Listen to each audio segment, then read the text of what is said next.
So with this, we come to the end of all the sessions. And now I'd like to open the floor for the question answer round. Participants can either put it in the chat box or click onto the hand icon or unmute yourself and ask. Please go ahead. Hello. Ma'am, can you get me? Yes, sir. Sir, renowned scholars are there because we are dealing with the students. They are future of the country. I like English, but I hate अंग्रेजियत. ये मैंने बहुत देखा आजकल स्कूलों में कि kids are mispronouncing, even teachers, principals, everybody is mispronouncing words. Veda, Shiva, Lord Rama, from where these words have come, sir? I can't understand. I fail to understand. We must correct ourselves and we must correct our students also. Nobody calls Christa. Nobody calls Paigambara Muhammada. Why then Lord Rama, Lord Shiva, Veda? Plenty of things are there which we all are doing wrong. And I think we leaders, we educators must work upon it, and we must rectify ourselves and must transform the students for the next generations. And another thing, sir, ma'am, I would like to request the organizers, the speakers must not be time constrained up to a greater extent. They should be given liberty to speak, because we learn a lot from the books, but we must much more than the experiences, from the experiences of the learned people, those who have derived the things from their own experiences. As Sumer sir shared his personal life experiences, and which have been extremely helpful in transforming the students, in transforming their lives, in transformation of the society. So what I think, if we are constant of time, then it becomes difficult to speak in natural flow. And the good things, the bad things comes from when we are given liberty to speak and not constant of any time limit. Thank you. Thank you, sir. I have a question on behalf of Mr. Arun Varat Pandey. This is a question for VM Chariar. The question is it okay to call education an industry? Yeah, I hear the question. I think education is an endeavor that defies definition, and I think that we must refrain from reducing it to only something industrial. It transcends our journey from kindergarten to grade 12, and I consider education as a lifelong endeavor that nobody can dissociate from at any point of time in their life. So, of course, it may take up certain forms. Gandhi's education was more in the form of trusteeship. The education of Aurobindo, Rabindranath was more in the context of creating man and woman fully endowed with spirit.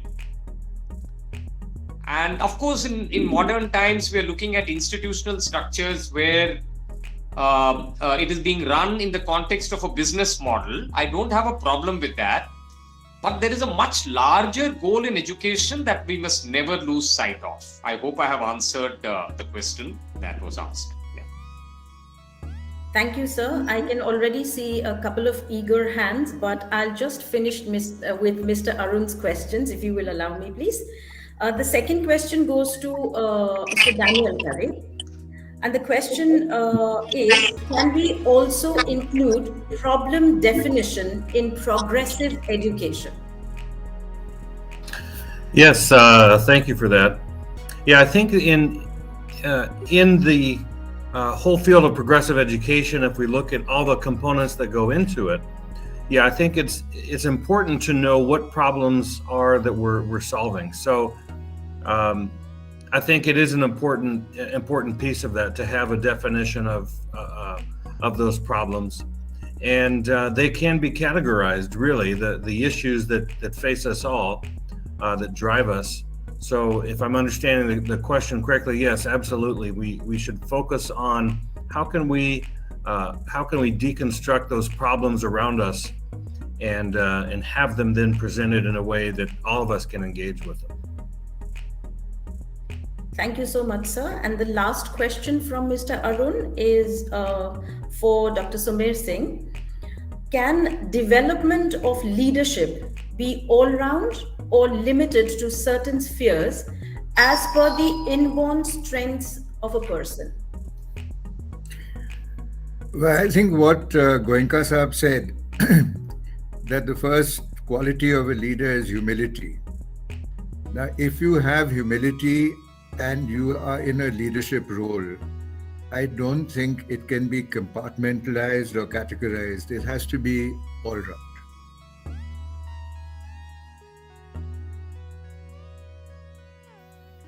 Thank you so much, sir. Madam Kulwant Rehal, would you like to put in your question, please? Hello, good evening, everyone. I mean, I'm so delighted that I'm glad I'm here. I've been working in Goenka for some time. I had the honor of working and listening to you, Dr. Sumer. I mean, everything. I think there are less questions and more of insights. I am a CBSE resource person, and I feel every point that you've said is going to add value. And I think I had to give a presentation, community outreach. And I think many things which you have said, Dr. Sumer Singh, that that Doon School is doing, sometimes a community outreach might help me. Do you think so? How will can I add? Yes, definitely, because we don't live in isolation. Our schools are not in isolation. We have to have community outreach for the children to be able to connect with the outside world. Otherwise, they tend to get into a cocoon and they believe the school is the whole world. And then when they leave school, there is a disconnect which they can't quite cope with. So I think community outreach is very, very important. But the things which we're doing in Doon School, you said, social service and other things, that is part of, if you look at it, it is community outreach, isn't it? Of course it is. I'll give you an example. It's a new name, that's all. I'll give you an example that when I was in Dairy College, the children used to go and teach in the government schools. Right. And one day they came to me and said, sir, we have a problem that, there are girls up to class 7 in these government schools. After class 7, there are no girls. So I said, well, please go to their homes and find out why. And they came back and told me that the reason is that there are no washrooms. There's no running water. And but now that they've got to an age, it's embarrassing for them to go into the corner somewhere behind this a sheet which has been hung up. So they have just stopped coming to school. So we decided that we would start building washrooms. And I was at that time looking after some All India associations. So I made it a task for schools all over the country to start building washrooms. And of course, you can't only build them for girls, then you have to build for boys also, you have to build for staff also.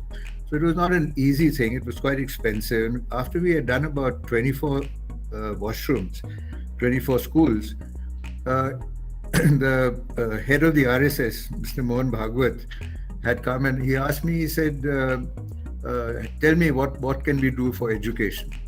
And I said, you can build washrooms. and please talk to the Chief Minister. And he said, no, I won't talk to the Chief Minister, I'll talk to the Prime Minister. And it was in no time at all, literally been less than a month, that the Prime Minister announced the scheme of washrooms. And our children felt so happy because, they had actually driven it. So, yes. Wonderful. So that outreach was really very far and good. Very nice. Yes, very satisfying. And Nalini, sorry. Yes, please continue. Nalini, the thing which you're doing, which a virtual one, do you think it will really help in the formal actually learning in real life also? What is? Yes, it is actually given such a beautiful proven record that we have, because we have done in many of the boarding schools also, Wilhelm Boys schools. We have done it in Kamla Nehru School. We have done it in universities also, and we have got very good feedback from the students, the parents, and the school Okay, okay. leaders. Thank So you. a list of Thank you, schools thank that you. we have worked, and they are getting good. It is actually working well, and the children Good. have given a feedback as a testimonial. Now I am very clear about where do I have to go. So this course has helped him understand IT is not my field, maybe marketing is my field. So these are the different feedbacks that we have got. So it has worked well. Yeah. Right. Ankur Rupani has a hand for a long time, so please go ahead. Hi, thank you. It was really lovely to be here and listen to this amazing insight. Just a question for Daniel. In the last role, I was an advisor to a chain of CBSE schools, and the attempt was to bring in the problem-based learning or project-based learning, and give the students a problem to solve, and through that cover the curriculum. But it was a challenge to design it. So I was just wondering, in context of covering the curriculum, and especially at middle school and high school, how did you tackle it, and how did you cover the curriculum, especially, and then with the context of the exams also? Yes, no, it is a challenge, and really the challenge is in designing. So we have a very collaborative culture, and we give time. So our teachers have time in their schedule for not only collaborating by grade level, but also collaboration time, formal collaboration time by subject level. So it is by having these teams work together that we get the best thinking on incorporating how can we best get the curriculum, get all those standards in each program design, each project design. So that's a commitment, and that's a financial commitment really for a school to say, we're only going to give you this many classes per week because we're protecting time for you to collaborate throughout the week. It is a challenge, and it's all in the planning and design. We found that the students, once they're engaged, they're going to run with it, and they're going to perform well on exams because they truly understand the material, because they've worked with it and they've collaborated and they've created things and they've applied what they've learned. But really the investment is in training the staff and giving them time to work together in the design stages before rolling out any of these new units or projects or problems to solve.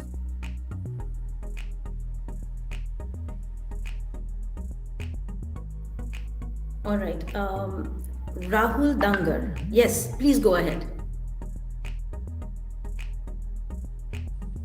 Thank you so much for the wonderful sessions that we had over the last 2 days.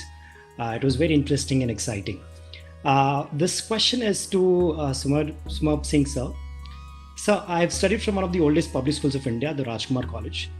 What do you think? What's your take on the current boarding school status? Is it the same? Because I believe the standard of boarding schools in India is going down. What's your take? And how do you see the future of boarding schools in India?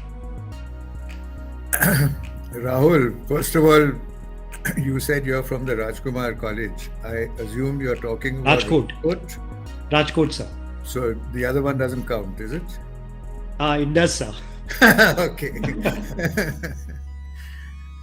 See, the thing is that a boarding school is somewhere where you can impart much more to the child. You can communicate much more with the child. Your relationships with the children are much closer. And therefore, that's a big advantage. The second is the corporate living. You are living in one room. If you have, let's say, 10 students, someone is from Chennai, and someone is from Kashmir, and someone is from Assam, and someone's a Muslim, and someone's a Hindu, and someone's a Christian. And very much like the Indian Army, you stop thinking of where the person is from and who the person is and who his father is. It becomes something which is it's a corporate life, and the friendships that develop last forever. So that is a huge advantage that you have in a boarding school. What has happened over the years is that the reason why parents send their children to boarding schools has changed. There are some fantastic day schools available all over the country now. So mothers who never had a role to play in deciding which school the child should go to, in the days when the grandfather used to take the decision in a joint family, now are working with their small children to get them into a nursery school, to help them get into a senior school. And they're so close to the children and their academic work that they don't trust anyone else. They want to keep the child at home, and also there's a matter of affection. So the reason why they're sending them now is either because there is no good school in the area, or because there is a problem in the family. I mean, I know that the first divorce case that I remember as a student was when I was about 10 years old, and we were all shocked. And by the time I came to one of the schools where I was head, 33% of the students were from broken homes. So that is one aspect of it. The second is that people are sending their children back to their own schools. So that is one of the areas where boarding schools are getting their students. I'm the president of the Boarding Schools Association, so I'm not going to speak against boarding schools. But what I can say is that because of financial reasons, more and more boarding schools, whether they are in England or whether they are in India or whether they are in Australia or New Zealand or USA, are moving towards including day scholars, because you're just not getting enough boarders coming into most of the boarding schools. There are exceptions. There are exceptions like Doon has got an oversubscribed list.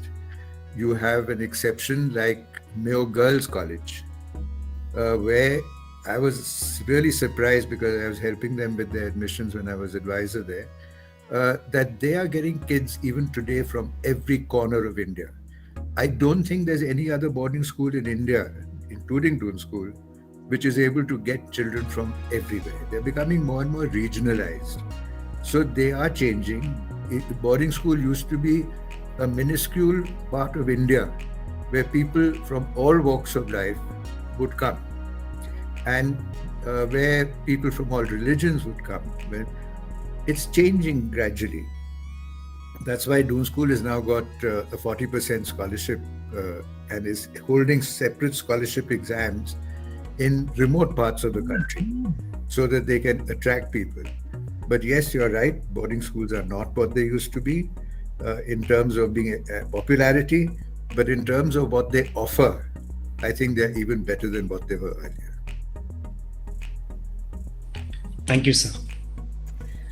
I have a question for Neeta Bali. Hopefully she's there. Are you there, madam?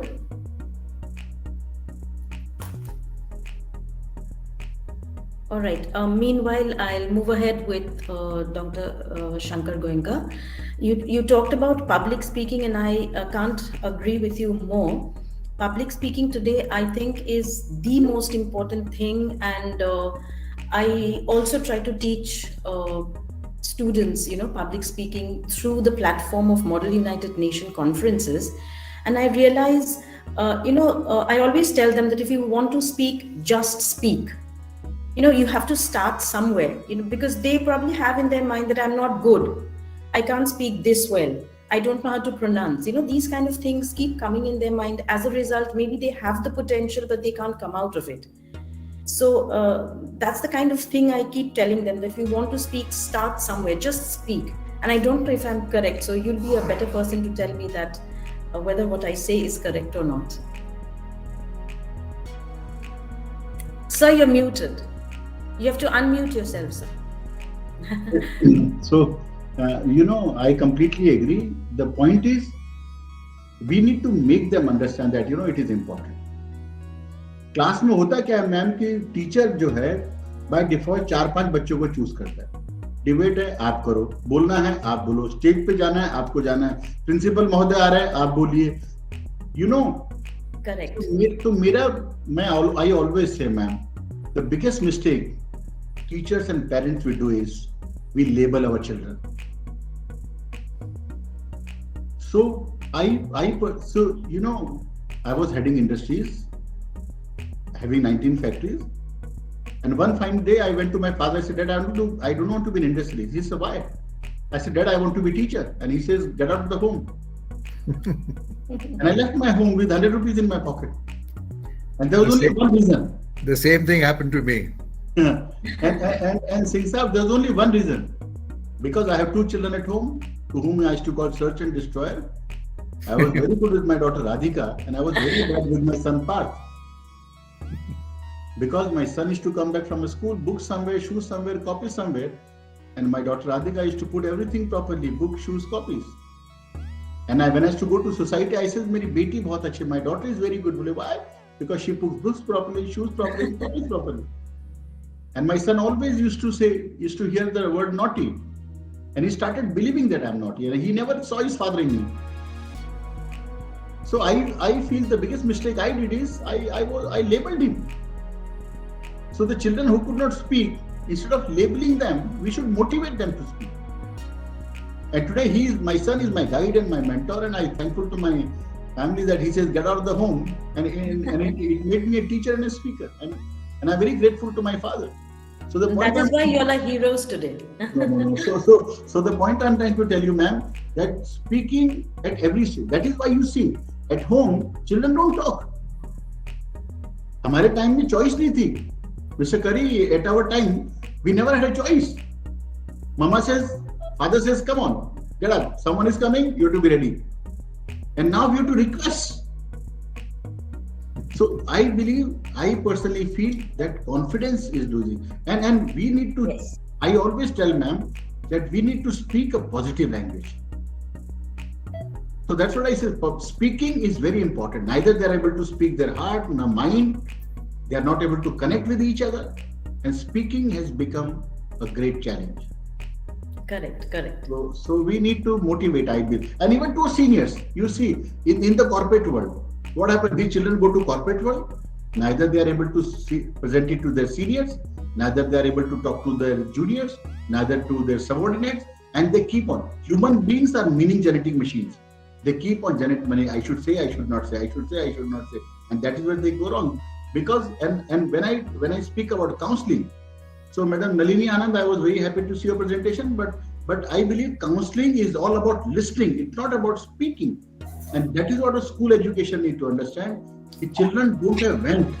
वो कहाँ अपनी बात बोलेंगे? They have no place where they can speak. जो आता है ज्ञान देके जाता है. Anyone who comes, we give him ज्ञान. बेटा you do like this, बेटा you do like this. You should become this. और मजे की बात क्या है मैडम? कि everyone is giving them ज्ञान. जिसने जिंदगी पर अपनी ऐसी तैसी कराई वो भी ज्ञान देके जा रहा है, और जिसने कुछ किया वो तो ज्ञान कर ही रहा है. So listening, I believe, is very important. So we can go on talk. Thank you so much, sir. Thank you so much. Is there anyone else who would like to ask any? I was seeing Madam Dalal was raising a hand for a long time. I do not know if she is there or not. So I was just. Doesn't seem to be at this moment. She was raising hand. She was the first one to raise hand. So if she is there around, she could ask. Otherwise, yeah, I don't think so. Madam Kulwant has raised her hand. Ji, ma'am. Yes, ma'am. Please go ahead. Unmute yourself. Yeah. No, I talked. I was just saying that I was in Goenka earlier, and I've written a book also now. Parenting is one chapter I've put there. I speak, and that was a beginning. I couldn't even write the content. I put it in the subject box. I learned from there. Come a long way. Thank you so much. God bless you. My daughter is alumnus of public school Goenka. If I'm not mistaken, you have also written a book, ABC of Life or something like that, isn't it? Of being loved, and the second one is ready. Of being fulfilled, yes. Their parenting is one chapter. Okay.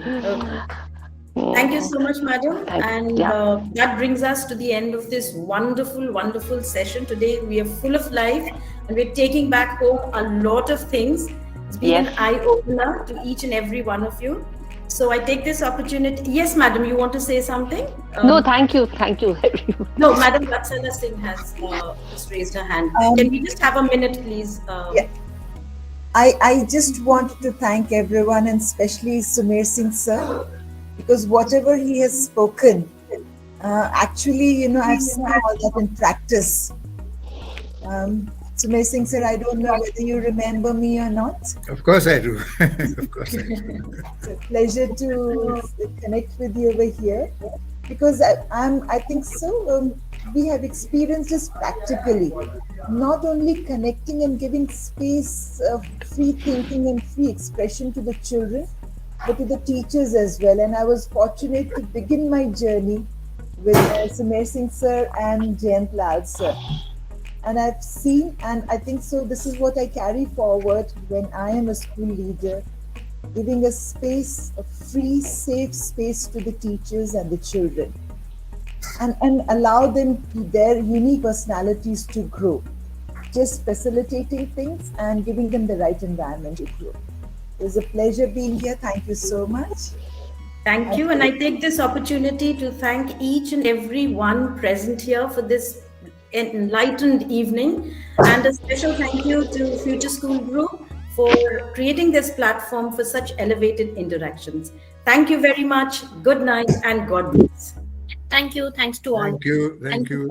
Thank you. Thank you.